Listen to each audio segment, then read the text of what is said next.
I'm just outside the Boston courthouse where first thing this morning, just around the corner in this part of the building, we watched a bus pull up and out came this crowd of people on canes and crutches who we learned were victims of the Boston bombing and families of the dead from that day who didn't want to miss this day, opening day in the trial of Dzhokhar Tsarnaev.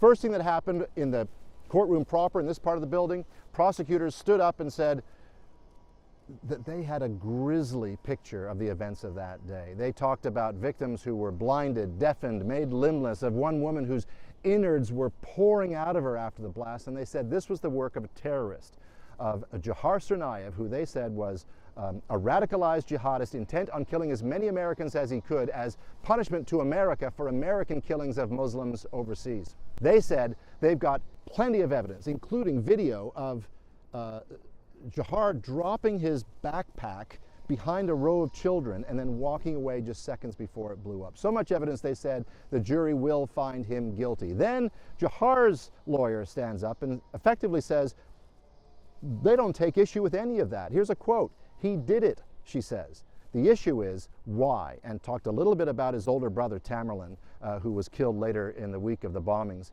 and said he was effectively spellbound by him. He adored him and said the evidence will show he was strongly influenced by his brother in all of this, at which point the judge said limited evidence. But the bottom line is his lawyer is hoping and asked the jurors to consider the older brother when they see all the evidence, and when it comes to determining the penalty for Dzhokhar Tsarnaev, instead of execution, she's hinting they should consider merely life in prison without parole. Paul Hunter, CBC News, Boston.